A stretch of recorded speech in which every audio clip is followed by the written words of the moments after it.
네, 안녕하세요. 여러분들의 구독과 좋아요로 이 채널이 유지되고 있습니다. 네, 영상 속도는 1.5배를 추천드리는 바이고요. 네, 이번에도 어떤 소식이 나왔는지 같이 한번 내용을 보도록 하겠습니다. 일단 블랙록 관련된 소식을 먼저 설명을 드린 뒤에 코인 이슈, 시황 이슈 이렇게 한번 다뤄보도록 하겠습니다. 네, 보시게 되면 캐시우드가 비트코인 블랙록 시장 진입으로 2배 이상 상승 가능성이 있다라고 언급을 하기도 했었는데요.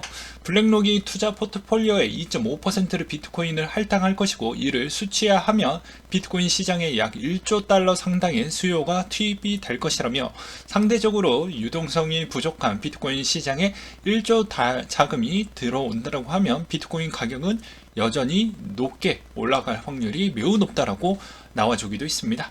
그래서 세계 최대 자산 운용사 블랙락이 이제 8월 3일날 자신의 주식 8%를 추가 매각을 했던 부분이 또 나와줌으로써 대부분 커뮤니티 댓글에서 이제 분위기로는 야, 이거 판 거 갖다가 비트코인 사는 거 아니냐, 이런 주장들이 좀 나와주고 있습니다.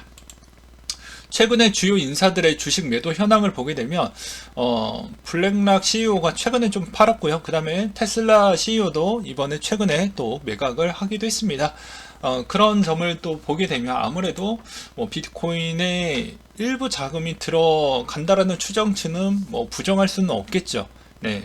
그 다음으로 블랙록이 이제 예를 들어서 비트코인 시장 1조 달러 상당의 일단 이런 컨셉을 잡았던 배경도 어차피 이번 연말 시즌에 잡혀져 있는 미국의 가상자산 가이드라인 부분이 또 명확하게 또 나와주기 때문에 그런 거를 어느 정도 염두에 두고, 그리고 NFT 시장이 어느 정도 염두를 해주고 메타버스까지도 고려를 했었을 때 앞으로 금융시장은 이쪽으로 패턴이 좀 잡힐 것 같다라고 보는 게 맞을 것 같습니다. 그래서 최근에 또 하나의 핀테크 업체가 또 ETF 관련된 또 출시를 또 하기도 했었고요.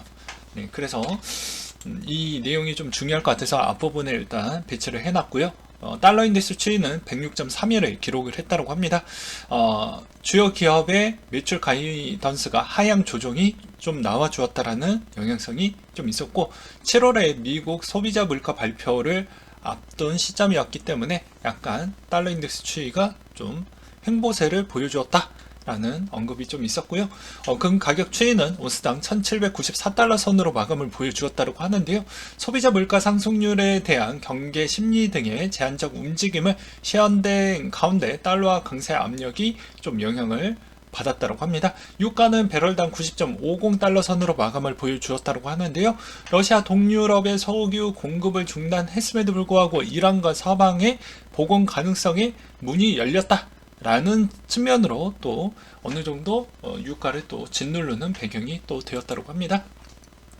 그래서 이란의 핵 협상에 따른 종료의 진전이 있다라는 또 분위기가 나오면서, 만약에 이란의 수출이 재개가 되게 되면 6개월 내 하루에 100만에서 150만 배럴 정도가 나와준다 라는 형태가, 이제 물가가 오히려 더 내려가는 속도가 가속도를 붙는 거 아니냐, 이런 내용들이 좀 나와주고 있어요.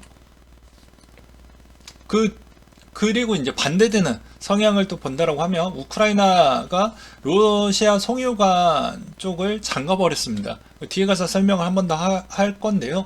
러시아 제재로 수수료, 여기에 이제 이 배관으로 흘러 들어오는 이 수수료를 아직 받지 못했다라고 해서 잠가버렸다라고 하더라고요. 그래서 그것도 되게 좀 웃기기도 했습니다. 네. 그래서 유럽연합 제재 탓이다. 우크라이나 석유관 업체에서 대금 지급을 받지 못했고 가스관 터빈 서방 제재로 반환되지 않았다면서 공급량을 또 줄이기도 했었고, 이제 EU 측에서는 내년 3월까지 가스 사용량을 15%로 간축 돌입하겠다라는 내용이 또 나와주기도 했었고, 러시아산 가스 의존도가 가장 높은 독일이 사용량을 최대한 많이 줄여보도록 노력을 하도록 하겠다고 하는데, 이번 되게 웃긴 게 이거 러시아가 잠근 게 아닙니다. 예, 우크라이나가 여기 밸브가 하나 있는데요. 여기에 우크라이나 쪽을 거쳐서 들어가는 쪽에서 여기에서 밸브를 잠가버리니까 헝가리, 체코가 아주 그냥 박살이 나버렸죠. 얘네들은 무슨 잘못입니까? 네, 그래서 이번에 천연가스 부분이 꽤 많이 올라갔다 라고 보시면 될 것 같습니다. 어차피 이 벨라루스는 러시아와 이제 되게 친한 관계이죠. 그래서 우크라이나 쪽이 여기로 인해서 아무튼 좀 그랬다라는 것을 좀 볼 수가 있겠고요. 그 다음으로 골드만삭스에서 주식 전략가가 이런 이야기를 했다라고 하는데요. 내년에 GDP 성장률이 1% 정도에 그칠 것으로 전망이 되어가고 있고 매출의 역풍으로 작용할 것 같다. 하지만 인플레 상승이 수익에 부담이 될 것이라는 점이 가장 큰 문제일 것 같고 현재 수익 전망치가 너무 높다라고 생각하는 이유이며 수익의 증가율이 3% 정도로 꽤 낮을 것으로 생각을 한다. 이에 따라 S&P 500 지수는 지금부터 연말까지 약 4% 올라가는데 아마 비교적 낮은 상승폭으로 나는 생각을 하고 있다. 이런 언급을 좀 했다라고 하고요. 그 다음에 1920년 후 베어마켓 랠리를 보니까 전체 평균 18%였고 2차 대전 후 13% 정도라고 합니다. 그럼 과연 이제 현재 진행형이 어느 구간에서 멈출 것이냐, 이게 매우 중요하다고 볼 수가 있겠죠. 아직까지 일단 겨울까지 다 보고 반영을 해야 된다라는 주장을 펼치시는 분들도 계시고요. 아니다, 지금이 어느 정도 이제 끝자락이다, 이렇게 생각하시는 분들도 계시죠. 마이크 노보그라츠가 또 이런 이야기를 했다고 합니다. 최근 상승세에도 비트코인 3만 달러 넘는 데에는 좀 힘이 붙일 것 같다. 그래서 한동안 2만에서 3만 달러 사이에 박스권이 성립이 되는 거 아니냐. 기관 투자자들이 크게 유입이 되거나 빠져나가지가 않았기 때문에 뭐 그렇게 나는 보고 있고, 머지 덕분에 이더리움 2200달러까지도 가능할 것 같다 라는 언급도 하기도 했습니다. 최근에 코인베이스 2분기 실적이 나와주기도 했었는데요. EPS가 미쳤습니다. 네, 2배 이상 손실 부분이 가중이 되었고요. 매출 부분은 좀 소폭 하회한 정도, 8억 달러 정도 나왔다라고 보시면 될 것 같습니다. 월간 거래자가 1분기 대비가 920만 명이었는데 900만 명대까지 많이 줄어들었고요. 총 거래액이 1년 전 대비 4,620억 달러에서 반토막이 났다라고 볼 수가 있습니다. 코인베이스에 제일 많이 거래하는 자가 누구죠? 기관입니다. 근데 기관이 생각보다 많이 좀 거래량이 줄었다는 걸 알 수가 있겠죠. 그 다음에 월간 거래자가 700에서 900만 명, 종전 대비 500만에서 1500만 사이 대비 매우 많이 줄어들었다. 연간 비용 대비도 42억 달러에서 52억 달러 정도였는데 40억에서 42억 달러 정도로 조금은 줄였는데도 불구하고도 상당폭 이상 순손실 금액 차이가 거의 조 단위로 나왔기 때문에 이번에 주가도 보시다시피 우측 상단을 보시게 되면 납입 화서 마이너스 10% 넘게 빠졌다라고 볼 수가 있게 되겠습니다. 그 다음으로 알트코인 거래량이 비트코인 거래량을 넘었을 때 시장은 큰 하락을 겪었다라고 하기 때문에 이것도 우리는 좀 무시하고 넘어갈 수는 없겠죠. 그렇기 때문에 이 내용도 우리는 좀 유심하게 바라볼 필요성이 있을 것 같고요. 그 다음으로 최근 테슬라 주가 등락과 머스크의 매도량을 볼 수가 있는데요. 8월 5일, 8월 8일, 8월 9일 해가지고 총 머스크 매도량이 792만 주, 약 69억 달러 규모 정도가 나왔다고 합니다.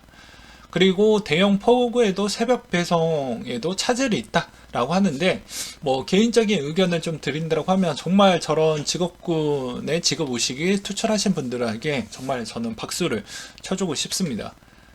이렇게 포구에도 또 배달을 또 시켰던 분들이 간혹 계시더라고요. 그래서 알아보니까 건당 이때 당시 건당 25,000원 정도 배달료가 붙었다고 합니다. 그럼에도 불구하고도 누군가는 주문을 계속 넣었다라고 하더라고요. 네. 아무튼 또 열심히 또 이러신 분들이 있으니까 지금 사회가 잘 돌아간다라고 좀 볼 수가 있겠죠. 그리고 또 택시도 마찬가지로 블랙 택시밖에 없었다라고 합니다. 최근에 주요 인사들의 주식 매도 현황을 보게 되면 꾸준하게 팔고 있다라고 볼 수가 있게 되겠는데요. 아무래도 이제 이 시점에서 더 이상 침체 구간이 앞으로 좀 더 길어질 것 같으니까 먼저 자사주를 매도하려고 하는 그런 CEO 분들이 되게 많이 동참하는 거 아니냐? 뭐 이렇게도 볼 수도 있겠죠. 그 다음에 낸시 펠로시가 요새 좀 가장 핫한데, 이분이 엔비디아 실적 나오기 전에 또 팔았다라는 거를 또 보게 되면 되게 또 이것도 절묘합니다. 그 다음으로 컴투스 그룹이 엑스플라 베일을 벗었다고 하는데요. 8월 오픈이라고 합니다. 웹 3.0 전환의 징검다리 역할로 목표를 두고 있고, C2X 토큰은 엑스플라의 전환이 되는 시점이 될 것 같다. 이더리움 가상 머신 EVM의 환성도 확보를 했고, 웹 3.0 게임 메타버스 NFT 마켓플레이스 등에 제공을 할 예정을 갖고 있다 라고 해서, 대부분 DApp과 게임 EVM이 4분기에 적용이 된다라는 점이 C2X의 또 중요한 테마거리라고 보시면 될 것 같고요. 비트파이낸스 선물로 보는 이더 가격에 따르는 전망을 보게 되면, 이더 숏 대비 롱 마진율이 낮을 때 이더 가격이 하락을 했다라고 합니다. 그렇기 때문에 현재 그 마진율이 또다시 낮아진 바가 있었기 때문에 좀 과거 대비 그런 비슷한 형태가 나오는 거 아니냐, 뭐 이런 의견들도 좀 나와주고 있고요. 참고하시길 바라겠고, 그 다음에 FTX가 레딧 암호화폐 수학 기능을 제공을 한다라고 해서 사용자는 법정화폐에 아비트럼의 가스비를 지불하고 레딧의 커뮤니티 포인트 토큰을 이더리움 지갑으로 옮길 수 있게 된다고 합니다. 이더리움 롤업을 구축하기 위해서 콘테스트에서도 이제 아비트럼이 우승한 바가 있었는데요. 레딧의 월간 사용자 수가 3억 명이 넘는다라는 점이 아무래도 아비트럼에게 또 좋은 영향을 끼치지 않을까라고도 생각을 해볼 수가 있겠거니와, 그 다음에 USDC 발행사가 서클이 이더리움 머지 이후 POS 체인으로만 지원을 하겠다고 해서 이미 문제점이 계속 낮아지고 있다라고 볼 수가 있게 되겠습니다. 그 다음으로 지금은 롱 포지션이 들어가기에는 좋지 않는 타이밍이다 라고 해서, 이제 코인의 시가총액을 전체 스테이블 코인의 시가총액으로 나눈 지표가 있었는데요. 그걸 보았을 때는 여전히 지금이 구매력이 결코 높지 않음을 나타내는 구간이기 때문에 좀 좋지 않는 타이밍이라고 또 해석했던 온체인 데이터가 있었고요. 그 다음에 솔라나 네트워크 안정화를 위한 개선의 방안을 제시를 했다라고 해서 쟁글에서 나왔던 데이터인데요. 보게 되면 솔라나가 이번에 취약한 구조로 올해에만 20차례가 넘는 네트워크 장애가 좀 있었죠. 그래서 이를 개선하기 위해서 QUIC와 QoS 프리마켓을 해결책으로 제시를 내놨다고 합니다. 해당 솔루션들이 도입이 된다면 네트워크 안정화와 수요 및 매출 상승에 기대를 해볼 수가 있다고 하는데, 도입 이후 여전히 네트워크 장애 발생 시에는 전망이 매우 어두워질 수 있다라는 점을 좀 참고하시길 바라겠고요. 그 다음에 KBW 2022 위믹스 장영국 대표가 연설했던 내용에서 요약해서 설명을 드린다고 하면, 우리는 위믹스 플랫폼 내 3년 내 스팀, 구글, 앱스토어, 대역 앱 마켓 사업자의 버금나는 오픈 블록체인 플랫폼이 될 것이라는 방대한 꿈을 가지고 계시는 것 같습니다. 지금 이 스팀이 주류가 되어 가고 있는데 15년 걸렸지만 우리는 3, 4년 정도면 충분할 것 같다라고 하지만요. 또 이때 뭐 100개 이상의 게임을 뭐 우리가 만들어서 찍어내겠다. 그러니까 찍어내기 식은 저는 별로 좋아하지 않습니다. 괜찮고 재밌는 걸 내야 되겠는데요. 자체 토큰과 NFT, 블록체인 경제를 구축할 수 있는 솔루션을 제공하려고 하는 플랫폼을 내놓겠다라고 하는데, 이제 우리는 또 테마도 중요하죠. 우리는 일단 이쪽에 보게 되면 항상 돈을 수익성이 나올 수 있을 만한, 그리고 차익을 낼 수 있을 만한 호재거리가 있는지도 중요하니까요. 보게 되면 메인넷 출시 예상이 9월 달에 있고요. 그 다음에 위믹스 3.0 블러시 페인트를 쥐어주는 것이라고 하고, 그 다음에 또 위믹스 달러에 따른 이쪽의 보급률 추이도 어느 정도까지 시가총액이 유지가 되는지, 더 높아지는지도 좀 추이를 보실 필요성이 있습니다. 그리고 메타버스에서도 뭐 여러 가지 이야기를 꺼내기도 했었는데요. 블록체인은 게임과 자산 실물 경제에 연결이 되면서 플레이와 아이템이 융합되는 부분이기 때문에 메타버스가 좀 빨리 성장을 해주길 바라겠다라는 언급도 하기도 했습니다. 그 다음으로 커브 도난 자금 중 112더의 픽스 플로우 로 이체를 했다라고 해서 곧바로 동결을 시켰다라고 해서 별 큰일 없이 좀 넘어갔다라는 것과, 그 다음에 소파이 블록체인 ETF 출시로 인해서 아무래도 이제 NFT 블록체인 메타버스 중심으로 ETF를 만들어서 운영을 하겠다라는 게 좀 호재거리라고 볼 수가 있게 되겠습니다. 이 정도로 준비를 했고 좀 많이 도움이 되시길 바라겠습니다. 네, 이상으로 마치도록 할게요.